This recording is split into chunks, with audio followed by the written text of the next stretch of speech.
Ou deixa sua bunda ardendo, ou dá tapa, tapa, tapa, tapa, tapa, pra caralho. Welcome to Empowerment Unleashed Now, exploring your inner authority.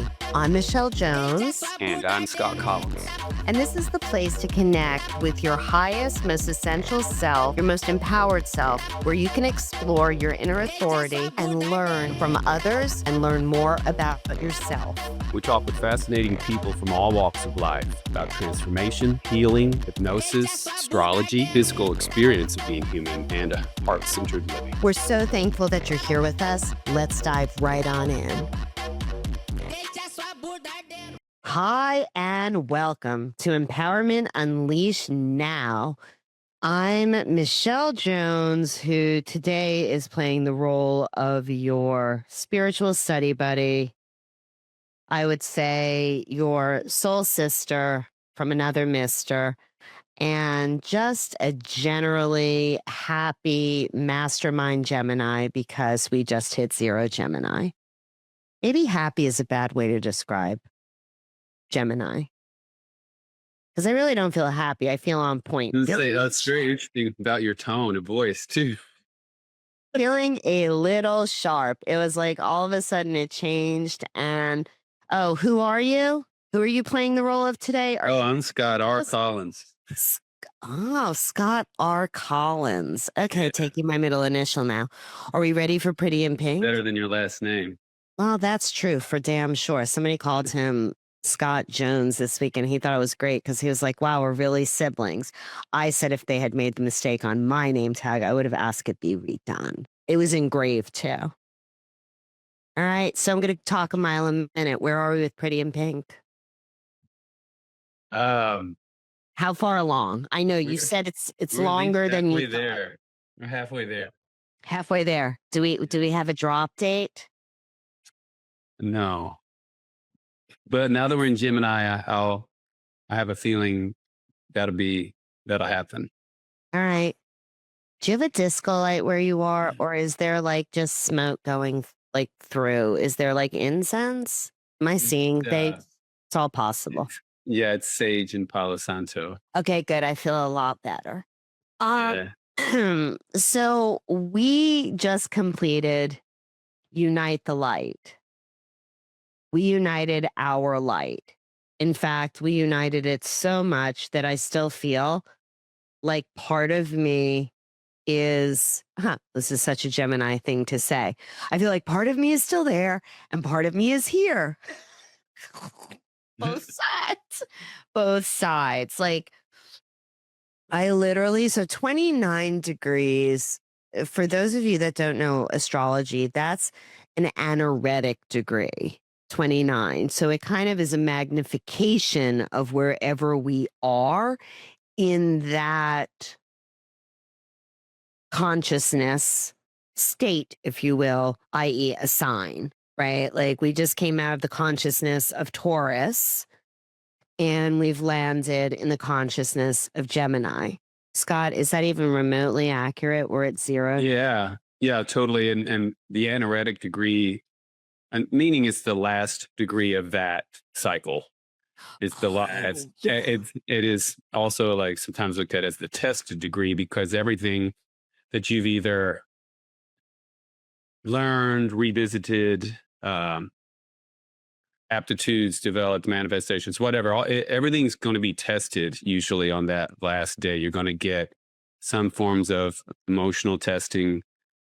Maybe it's literal physical testing of things, and it's maintaining the feeling of whatever it is you were trying to materialize in those moments is, I think, the real objective. And those anaretic degrees is like maintaining the feeling of what it is when tests, challenges, chaos, whatever ensues on those anaretic days. Wow, you had a day too. I just realized that. I had a couple, it happens to me often like a day before too. I'm a little bit ahead of the curve sometimes. Yeah. So yeah, it was like the 24 hours even leading up to the anaretic day. That's very interesting. So like one of the things that I can say too is that I'm looking back, which I think is kind of cool, on the pulse of where we are in terms of just like the astrological surf update, the weather, taking the pulse, like on the collective consciousness. And one of the things that I realized when you were talking, which was so cool, is that the reason I even felt okay on a rooftop last night until whatever that was that we got kicked out. And it wasn't like 1 a.m. It was like 9:30. I was like, where are we? Are we like in my grandparents' retirement community in Florida? Like I was really perplexed, but everybody's like, oh, it's a Monday night. It's a Monday night. But I get why I felt more social than I normally would, because it was the end of Taurus season. Social butterflies that they are. Like a healthy Taurian likes a lot of people around them. And as a Cancerian and as an introvert, meaning I get my energy from within me, right? That's like the introvert extrovert thing. I'm like, wow, that's why I was able to be so social last night, and feel like, okay, this is cool. But Unite the Light was an interesting experience because it was here in Nashville, Tennessee. And the sun was conjuncting Uranus, which means that there was a lot of electricity around and a lot of light around. And there were some, I would say, light storms that like blew out connections, like the entire stream and everything that we were connected to blew out. And it was just a very interesting experience. Because I'm going to tell you this, bro. So today I'm waiting on my electrician because I literally touched a chandelier like a light bulb, right? Last week. I have a very good electrician. He stays busy all the time. So I went to change a light bulb. The entire 18 bulb light fixture, every single light bulb on it went zoop. And I can't get I'm not going to play with electricity like that, but so I'm waiting for him to show up, right? And what's so interesting to me is I feel like we're mixing all of this light that's hitting our planet, like in terms of solar flares. I feel like in terms of the photon belt, where our planet is actually traveling in space, that this light is hitting our physical environment as well as our physical bodies, shaking out whatever it needs to shake out or blow out whatever it needs to blow out to allow more light to come in. And so being at Unite the Light is really interesting because I had an awareness. We were sitting in like a dark conference room. It felt like Vegas to me, and I'm no fan. Right? Like I enjoy sunlight, daylight, natural light, just any light. Like we were sitting in a conference room where it was like a stage. It was set up beautiful. There were glowing lights. Like it looked so pretty, but it was kind of interesting. So Robert Edward Grant spoke and he discussed, and I'm going to let you take over from here, polymath physics guy, that what light and dark really are and what black and white really are. And I felt an absorption of everything, like all the light, which is black, right? Yeah, black is the absorption of all light. White is the reflection of all. Exactly. We have all color. Sorry, all color. color. Yeah. Yeah. Color. I knew what you meant, bro. Same thing. Totally. And I typically reflect the light. So for me, the experience of being in a place of absorption of it, I mean, I said this to you before we started broadcasting, like, I don't know if listeners have ever, well, of course, I'm sure, but in America in particular, Thanksgiving dinner, I feel like I ate energetically Thanksgiving dinner circa like 1985 at like my grandma's house, and I was like a little kid who like loved it so much. I devoured it and like overate to like the 10th power. That's just like energetically where like I'm still trying to digest the experience. Energetic tryptophan. Totally, dude. Put you down. Totally, dude.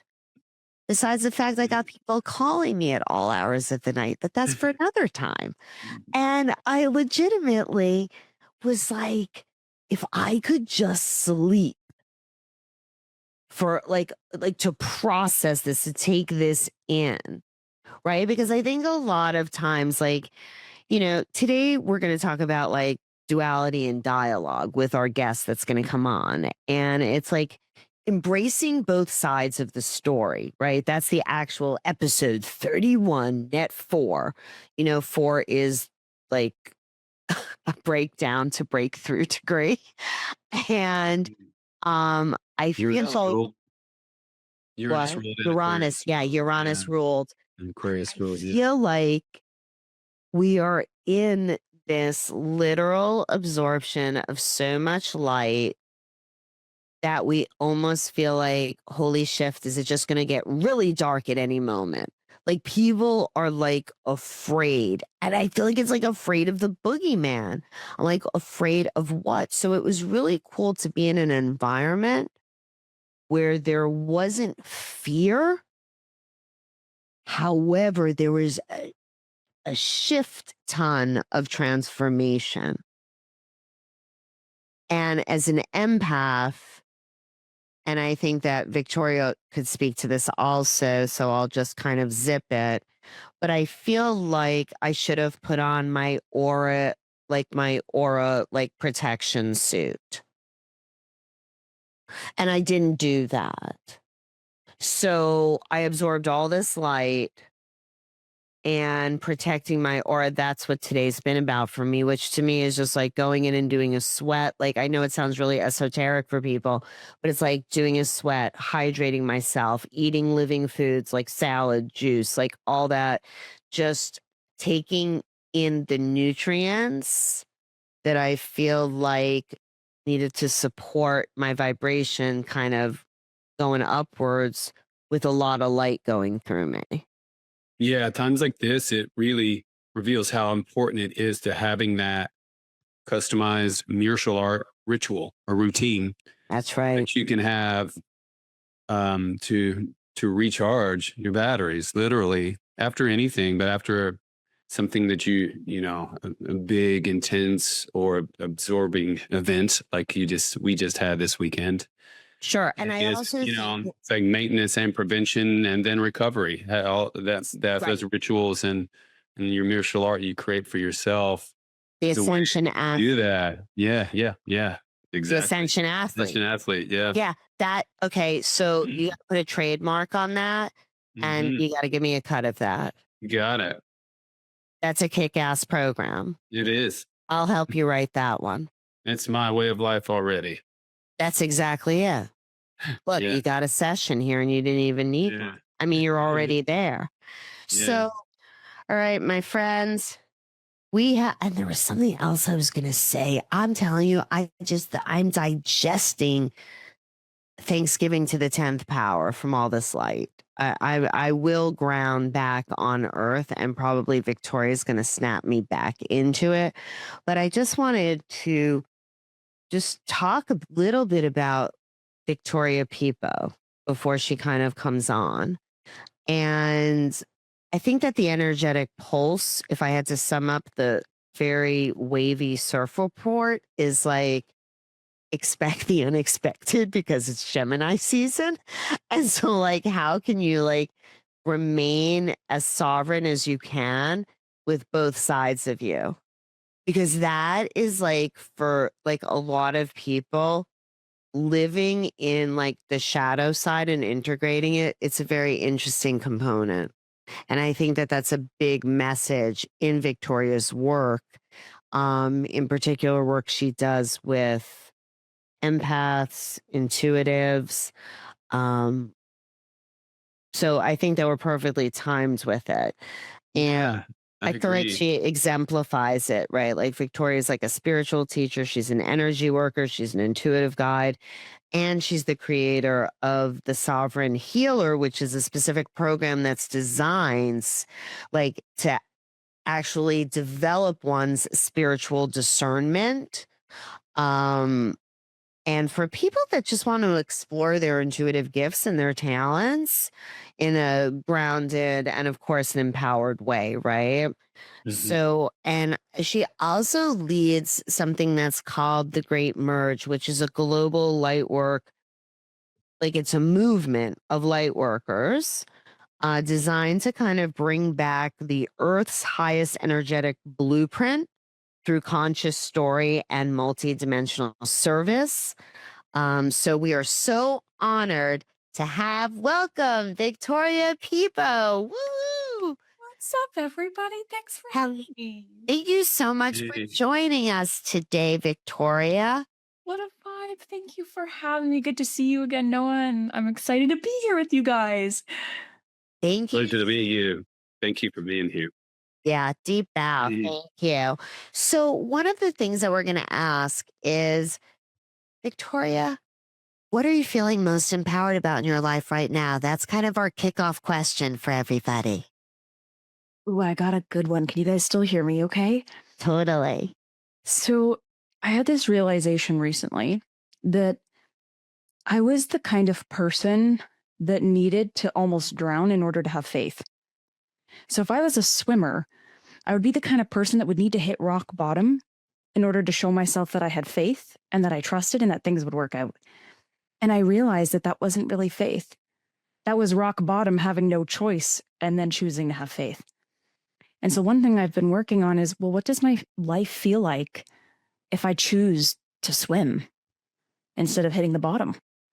What would life be like if I didn't need to almost drown in order to show myself that I could swim? What would life look like if I just knew that I was a 30-year-old who would have my own back and would just keep swimming? And so I've been really empowered recently by the power someone has to choose not to go there with themselves anymore, to choose to no longer participate in rock bottom. And my life, now that I've been practicing this and noticing where I go into these places in my life, big work, but I am certainly empowered by my choices now that feel, they feel different. They feel different. Oh, yeah. And so you said you're 30, right? Yeah. So you just completed your Saturn return, my friend. I know. Can you tell in the 11s on my face that I grew from my Saturn return, like being so frustrated with my life? Well, I think that like as an 11-degree Cancerian, I feel like the integrity is the 11. It's like the love yourself and love yourself some more.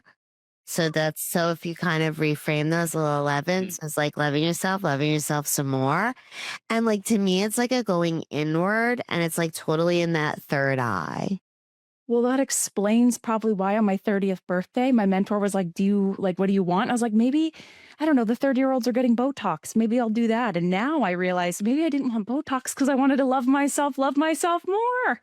That's right, my friend. That's right, my friend.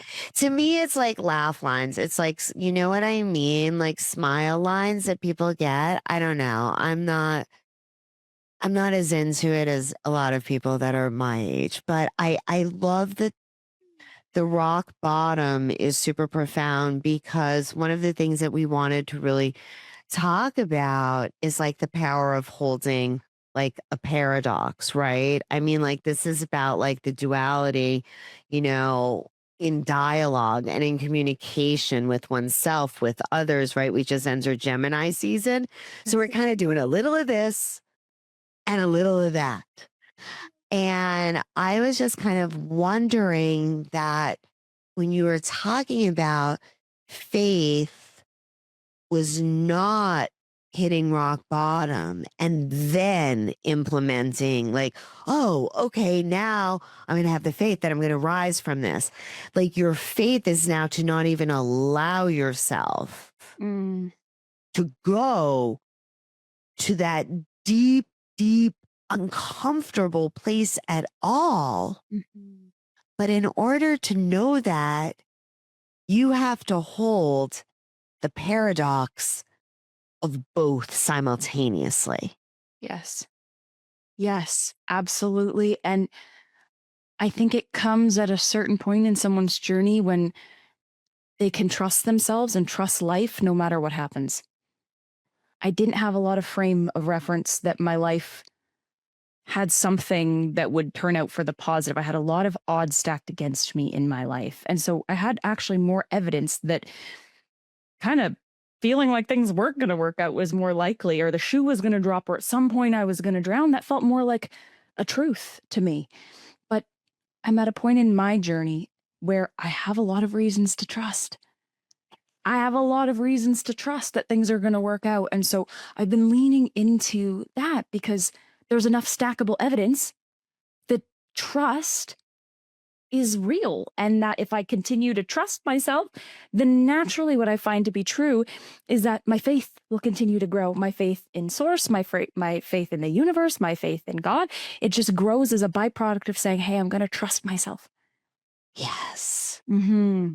Is trust the complement in terms of like the opposite to rock bottom? I would say so in many ways, because I think the beautiful thing about rock bottom is that at some point, my highest hope is that people think differently and trust life differently when they realize that the rock bottom that they hit helped them grow in some way. So then they do actually have more trust in life, because then they recognize that that rock bottom was actually a catalyst for something better. In the case of my original example, it was showing me that there was still a part of me that was living in survival. I needed to hit that low to show myself I could get out of it. But now I have enough evidence in my life that maybe there's a better way. So maybe now I can take this rock bottom, turn it into true trust, if I can grab the lesson, which I believe that I did. Yeah. Yeah. It's A lot of possible that we actually attract every experience we have, we attract for our higher selves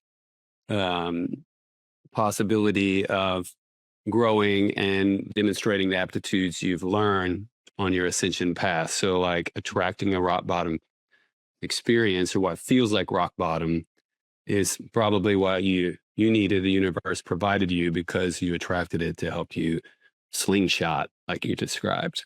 Precisely. And as Steve Jobs says, you can't count the dots forward, you can only count them backwards. And so if we're able to look backwards and say, oh, this is how life has continued to provide for me, then when I'm thinking forward and I don't know what's going to come and I don't know if I'm going to be safe, I've got all this frame of reference by looking to the past and saying, hey, but even if it was rock bottom, it actually turned out to be a blessing. So can I bring that information into the present moment when I'm trying to move my future forward? I love how you describe that one of the ways that I guess the skills you used to stay out of rock bottom was anchoring in the feeling, how you wanted your life to feel, like feeling what it would be like to actually just be swimming the whole time, or like floating even. Maybe you don't even have to swim. Maybe just let go and float. Let go. That's a great example. Like the more trusting you get, or the more light bodied you get, and the more you let go of, the lighter you become. And then it's like there's less gravity, less things weighing you down.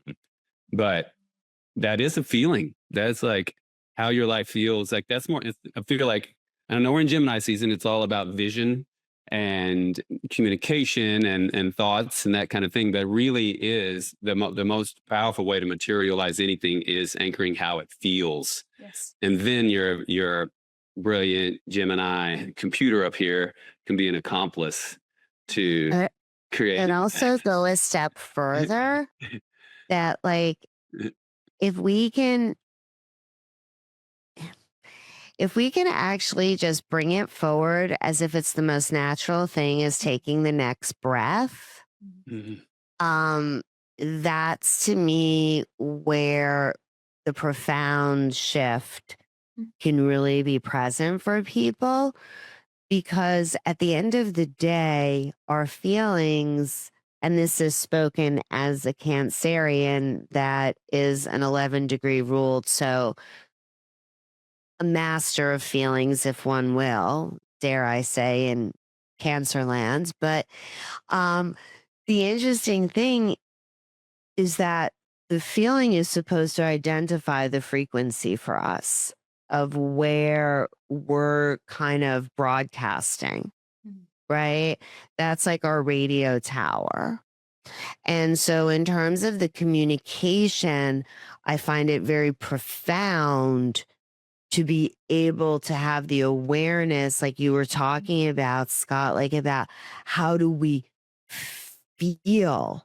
And then when you can combine it with the profoundness of where Victoria was holding, like the paradox is almost the power, the trust and the rock bottom.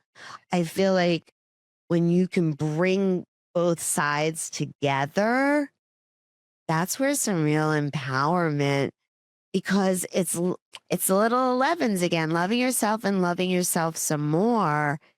Even the dark part, the light part, the fun part, Yeah. the taking care of business part. And that's spot on for the Gemini season 2, the duality of everything. But really, in the way that it's interlocked, like a yin yang, it's like it's all really just one thing. So the more we can remove any judgment or criticism from any of those things, that they are actually all the same. And like deserving, one's just absorbing all the light, one's just reflecting all the light. It's still all the light's still there. Yes. And like, they just all are parts of us. And like, no one deserves more love than the other. Yeah. I can rock with that Gemini stuff. Rock that. I mean, I have a real Gemini question about reclaiming sovereignty. And in terms of the work that you do, especially those who feel overwhelmed by their sensitivity, right? I'm really intuitive.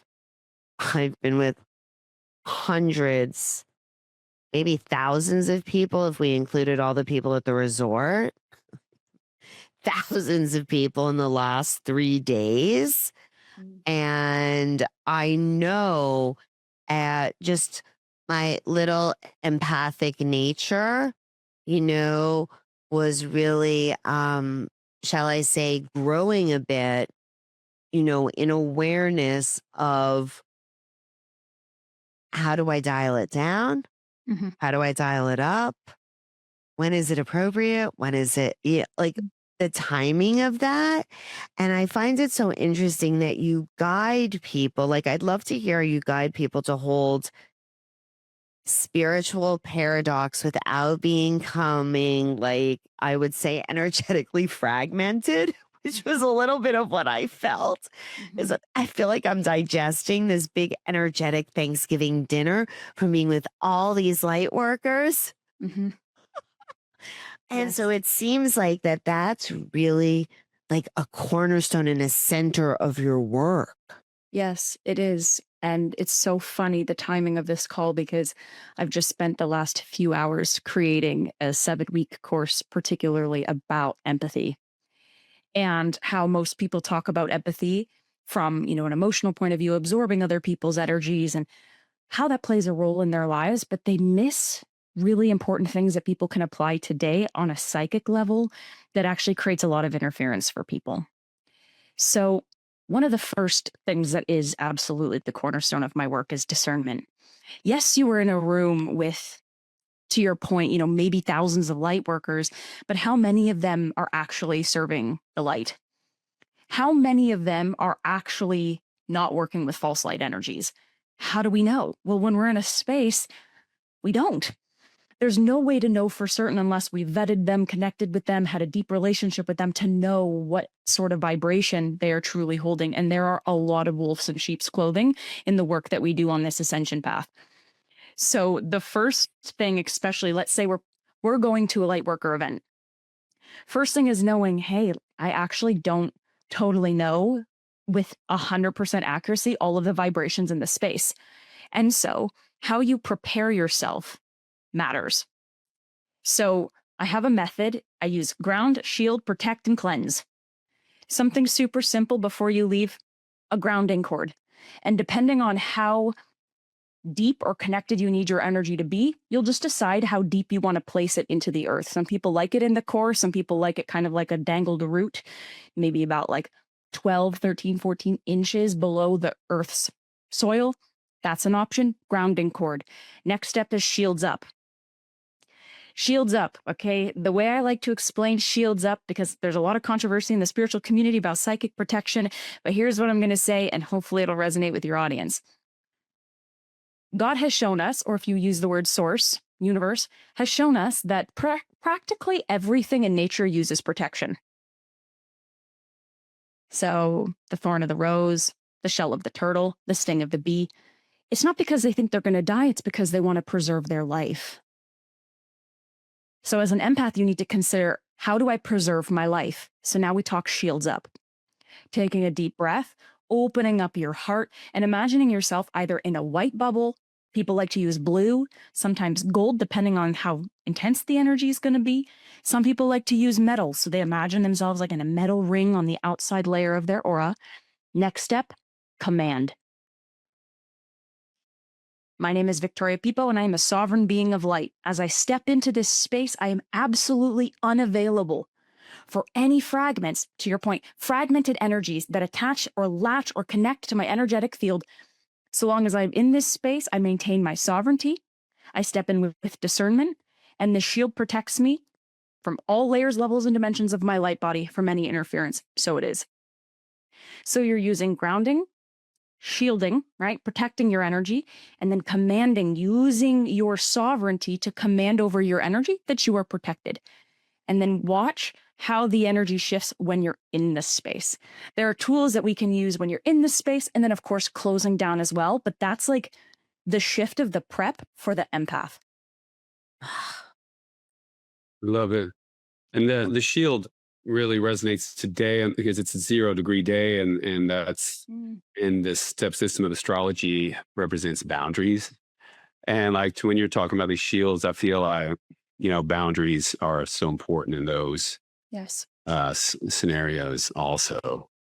How important is it also in those situations, one step further than just being mindful, also a Gemini thing of firing your antenna up and frequency up to intentionally try to attract those on your frequency also? Like being mindful of when you're in this vibration. While you're broadcasting. Yeah. And then having the discernment, like trusting the belief in your discernment whatever you come across, to like have that quick assessment and in your discernment of this is my frequency or it's not. That's actually a great question, especially when you are truly embodying your light body. One thing that I do believe in is that the greater your light, the more you're going to experience different nuances of potential interference. Mm-hmm. It's not low vibe attracts entities. It's actually high vibe, very conscious, will attract a wider net of frequencies. And so to that point, when you're walking in there as an empath who's guarded, shielded, protected, woo, you're technically like, hey, you're going to feel me. So one thing I like to use in my discernment method that is super simple for people to start to adopt is the feeling. Someone comes up to you, they start talking about something, they feel pretty good, but there's something that you can't put a finger on, but something just feels off. That feeling, it's subtle. A lot of times it's never, in my experience, never like, whoa, there are a lot, especially considering if we're at a light workers event, the highest hope is that, the vibe feels pretty flowy for the most part. And false light sometimes appears like light. So it can appear like, oh, that's kind of cool, but something in my system, my body is saying no. My mind might be saying, cool, wow, they do all that really awesome work, but my body, something's going, no, that doesn't feel like truth. No, that doesn't feel like truth.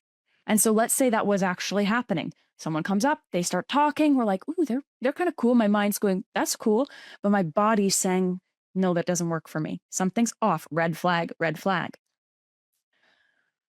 Based on how long you want to engage in this conversation, and I trust that our audience is somebody who can go, this is enough for me, or let me keep engaging. The next thing that I would do after this engagement, I would either step out and take a few minutes just to breathe. If a lot gets picked up in my shield, you'll feel it because it'll be on the outer layers of your aura and it'll kind of just feel like, whoa, that was heavy. And so one thing I might do is add in my cleanse. So now I would set an intention, or I would imagine white light coming through my crown, through all my chakras, setting an intention. I'm cleansing my energy, adding in that command. I'm cleansing my energy from anything I've picked up from this particular individual. I am a sovereign being of light, and at this time, I clear any fragments that have been picked up from my aura. And so I'm just taking a beat, connecting with the earth if I can. If not, I'll just pop myself over to the corner and have a glass of water and do that exact same thing. And then see how my energy shifts. See, the challenge people get into is they either can't spot that discerning feeling, or they spot that discerning feeling, but they don't take that beat to go, whew, I revoke. I'm unavailable. That's not for me.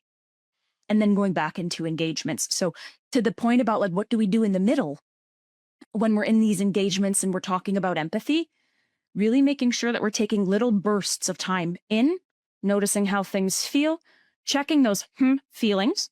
When they come up, taking that space, cleansing and commanding, and then going back in, and then going back out. It's kind of like you're not in it all the way, because when you're in it, then you start to bleed through energetically.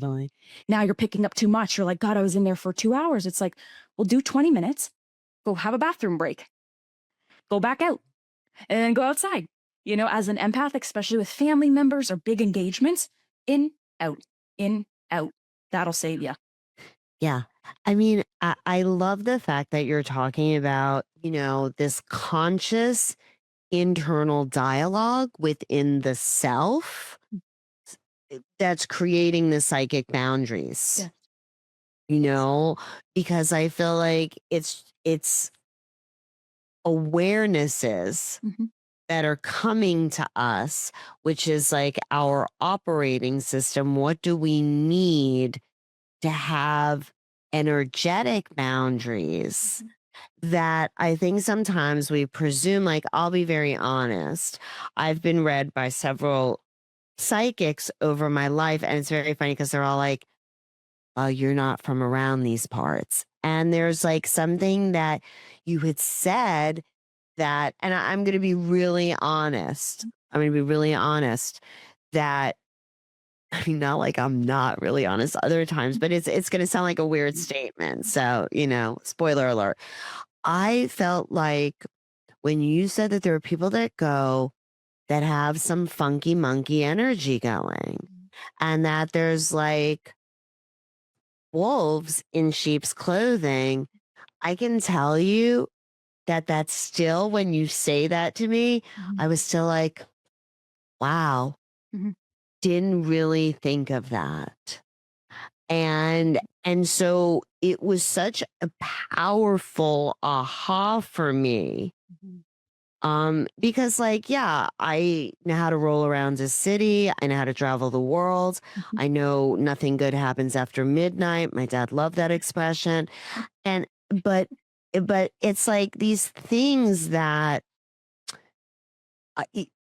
some of us that have just come from a lot of other places and experiences might not even think this, no matter how long we've been doing this work. So Victoria, like, thank you for that, because that like conscious dialogue and reflection from within myself is what creates the boundary also, as opposed to just saying, all right, I'm not going to let this in, I'm going to let that in. No, this is like commanding. It's like next level. It is. And I appreciate you for saying that. Thank you, because I experienced attack all the time. I'd go to a new hotel room and I'd be psychically attacked in the middle of the night. I'd have to leave at 1 a.m. because I'd wake up in an Airbnb feeling like I was being choked by parasitic energies. I was like, what the heck? I'm on my awakening journey. Like, I think I'm doing all the right things. I'm following my call. I'm ascending. I'm doing the thing. Why is this happening?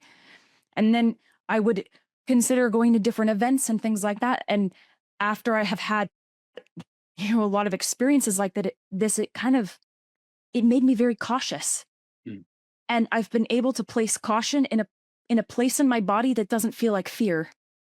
It feels like responsibility. Like I have a responsibility to be in integrity to my energy and the integrity of which I'm connecting with people. And if I'm burnt out because I'm too open, I'm not in integrity. And if I'm showing up and I'm not reading what does not feel right for me, then I'm engaging in things that are not in integrity for me. And so what did that dialogue look like for me? Well, someone hands me a crystal and I say, thank you so much. Where did you source it from? And they say, I don't know. And I said, great, fantastic. And I go plant it back in the earth. Like I don't take anything that I don't know for certain comes from a true source, comes from a knowing, clear source. On that micro example, that's the way I operate in everything in my life. Yeah. I love that. And I think it's in those kind of nuanced moments, it's really important to point out that there's a difference between discernment and judgment. Because even from the galactic source, like wolves have a purpose here.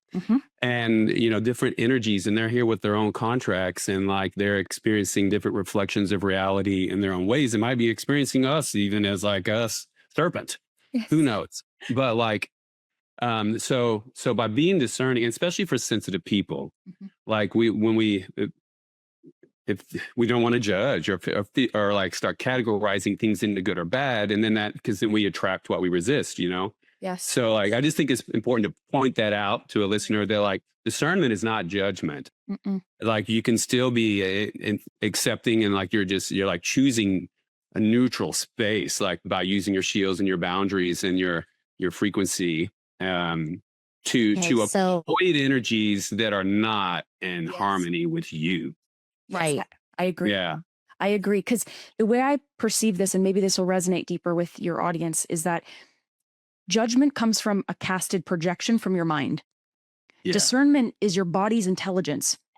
It lives in the body. It's a no feeling. Like 12 a.m. in the morning, like we're going to know if someone walks up with a black hood towards us, we're going to cross the street.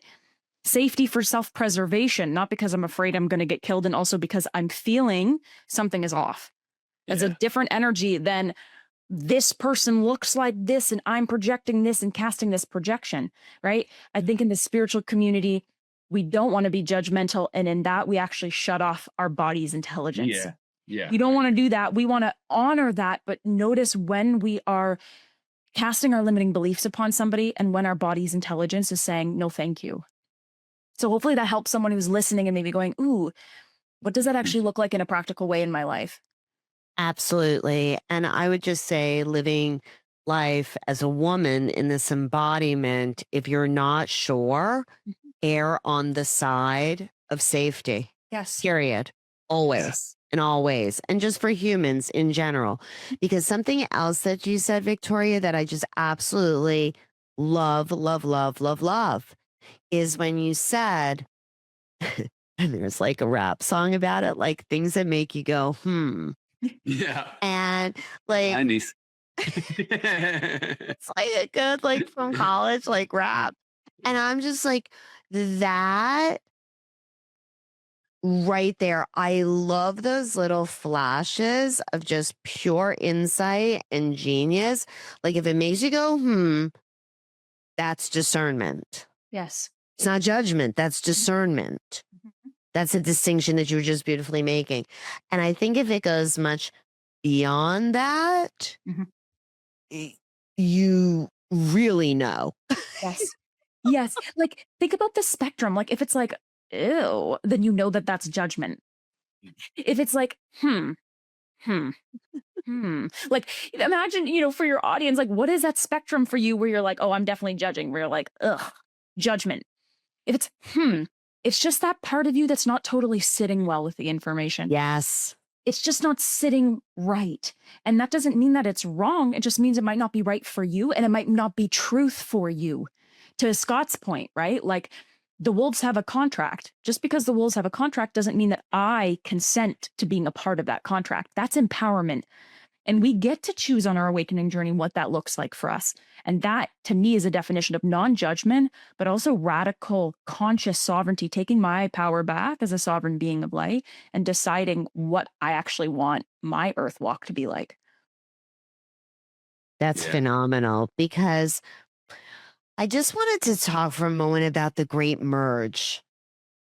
And I just, in my humble interpretation of it, it is like a sacred movement, I would say, that the energetic mission that you have launched is, I'm going to let you talk about it. But if you could share how it reflects, I would say, an invitation to possibly merge with our duality into a unity, Yes. like consciousness place. If you could just like speak to that, that would be amazing. Thank you.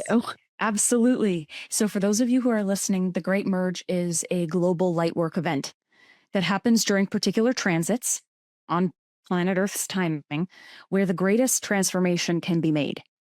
Now, I work as a channeler. I work as a galactic channeler for extraterrestrial life forms, and I work specifically with one extraterrestrial being to bring through and channel information for the Great Merge.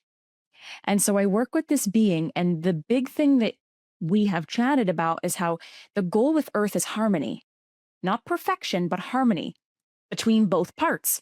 So to the point about duality, it's not this versus that. It's how does this and that commingle in a way that is harmonious, where it's not always resonance and dissonance creating more dissonance, but rather the frequency of this and the frequency of that coming into harmony. In my personal opinion, Earth has not been a harmonized planet for a very long time. Thousands and thousands of years of intergalactic warfare has made this planet one of a lot of reincarnation loops for souls, a lot of suffering for souls, and a lot of continued lessons from this interdimensional game that we've been in for many years. And so what the Great Merge's project is, if you will, is to help Earth harmonize. That's the big thing.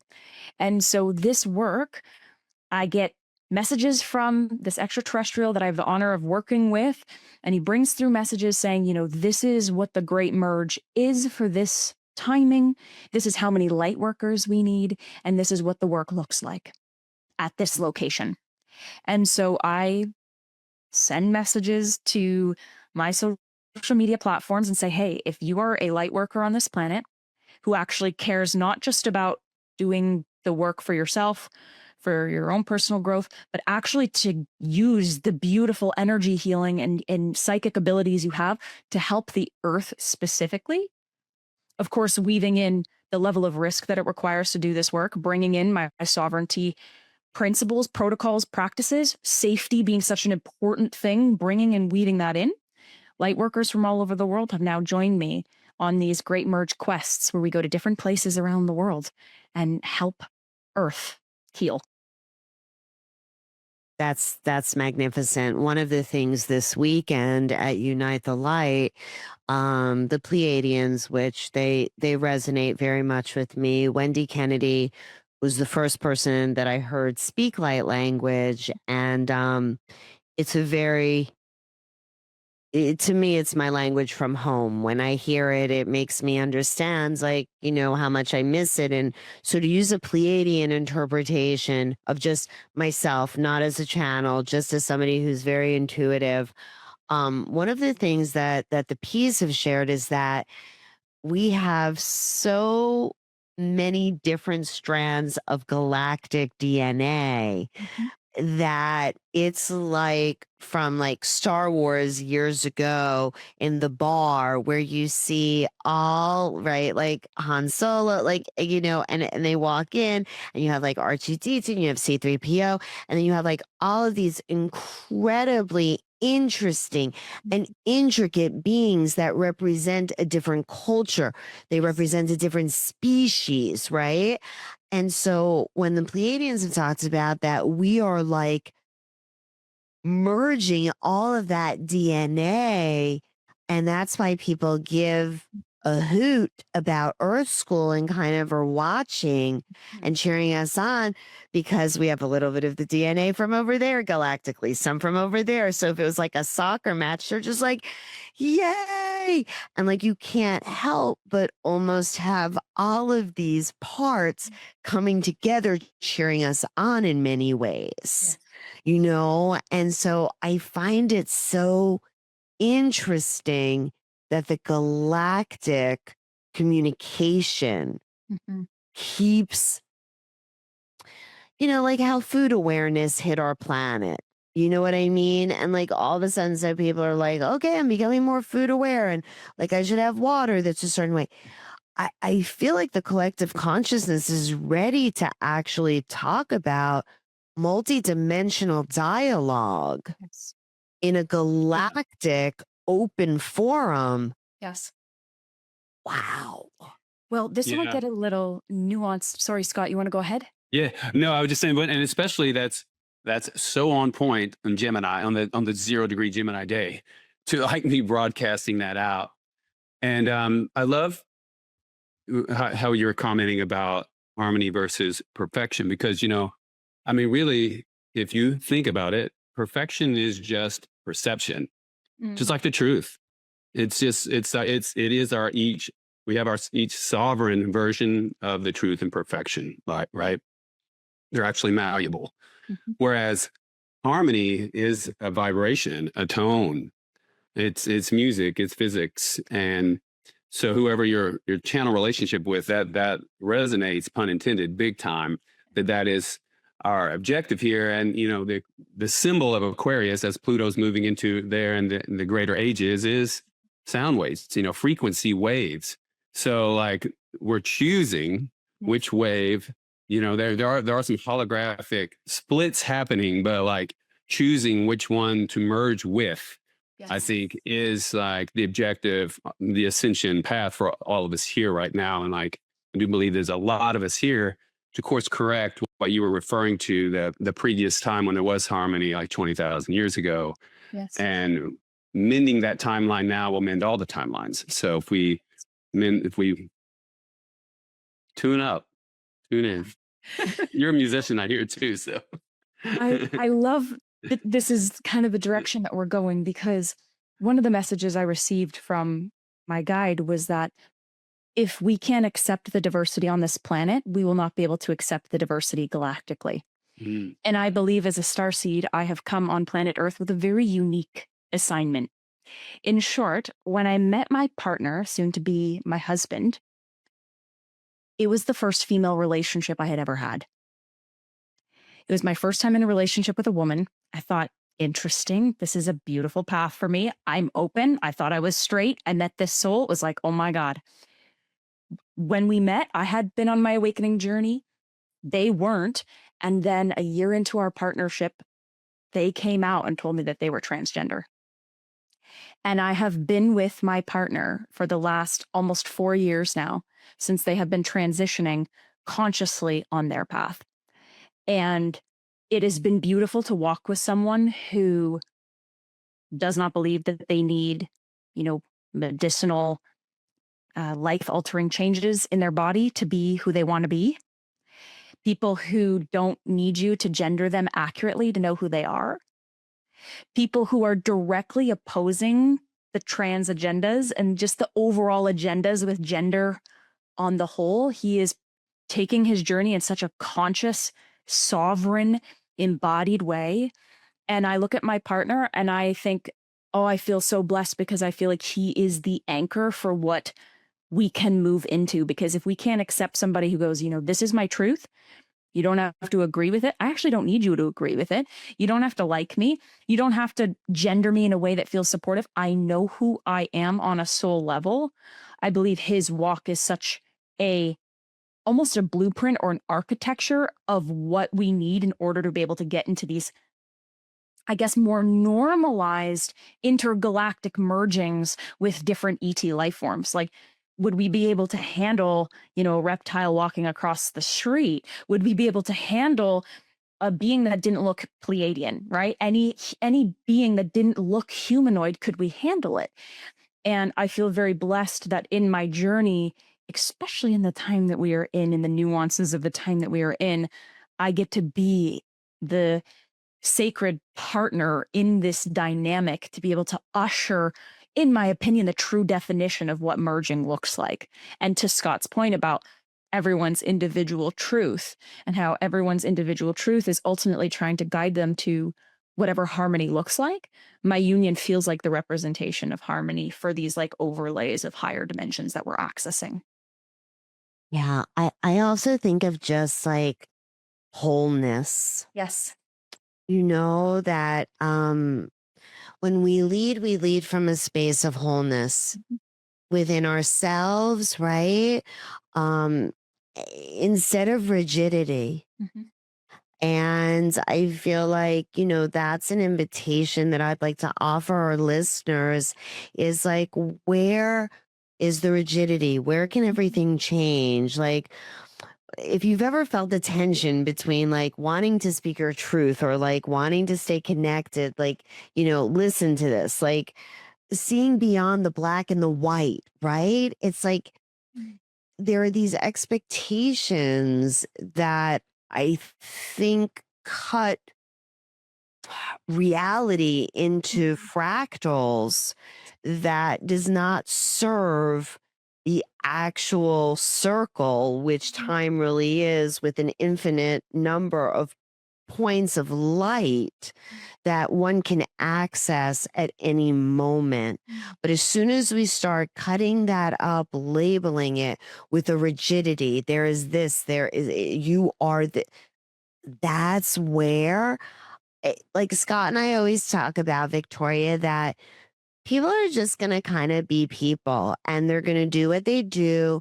And where the change really happens is in the response. That's where the empowerment is really afforded to us, is to take that power in our response. And that's where we can let go of some of those expectations, rigidities, labels, things that are not serving. When the duality, it's so intriguing because we were talking about how duality can serve us. Okay. But then it's also, it's like my grandma used to say, like, everything has to be given in its proper time and its proper measure. And so it's like a little bit of honey in our tea is absolutely delightful and sweetens everything. But like the overabundance of it, right?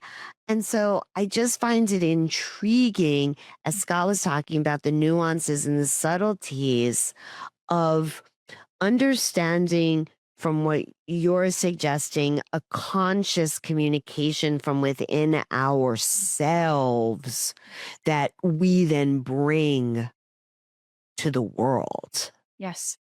Yes, because everybody's truth is going to be their own. Yes. And it has to be solid within you first. And then as a byproduct, like to my relationship point, the way that he moves in the world is completely different because there's no expectation from the world to give him that validation. There's no hope from the world to help him feel that wholeness. To your point, he just feels whole. And he knows that based on the lifetimes he's experienced, this just happens to be the expression of that.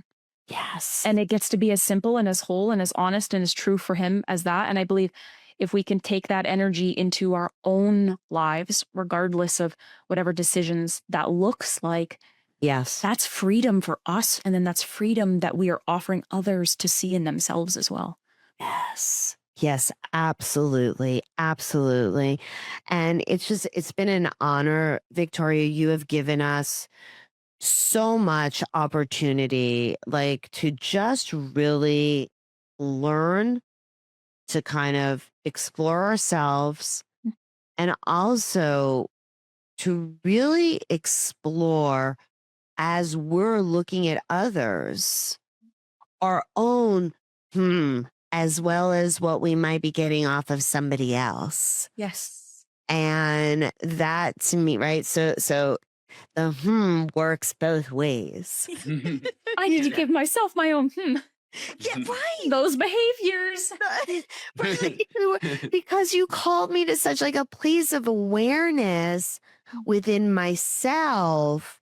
And I just love the suggestion of the simplicity, but yet the effectiveness, right? Like that's like a great Gemini thing. Like it's just so simple and it's so pragmatic. It's genius, like within myself too, so thank you so much for that. We appreciate you. We are honored.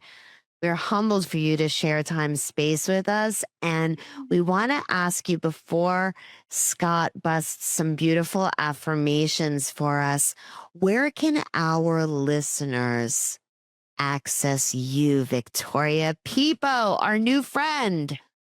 I love that I make new friends. Noah, thanks for hooking us up. I appreciate you for that.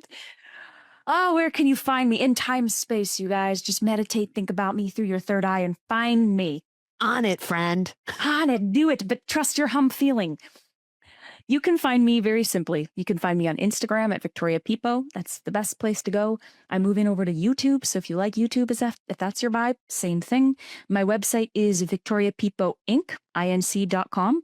And then, yeah, I trust that from there, I think that's enough material for your extraordinary community to be like, this vibes with me. Let me see where else I can go. Thank you. Thank you. Thank you so, so, so much. Thank you. All right, bro. You gonna bust it? Victoria, sure. Okay, 0 degree Gemini. I'm visionary. I'm infinite. I'm discerning. I'm mindful of my needs, and I'm in sync with my values. I'm mindful of my connection to my intuition, my powerful and supportive intuition. I'm unattached to response or outcome. I communicate mindfully and with composure. I'm empowered by my feelings and my emotions. I am seen and I see. I trust me. I am visionary. Thank you, my brother. I appreciate you. And to everybody that's listening, keep showing up, keep listening with your whole body. Keep using your voice as a sacred tool. And remember, paradox is not your problem. It's actually your power. We'll see you next time, y'all, on Empowerment Unleashed Now. Thank you so much for listening. Thanks for joining us on this episode of Empowerment Unleashed Now. Please subscribe on your favorite podcasting platform and let us know how this helped you. Join us right here every week for another episode.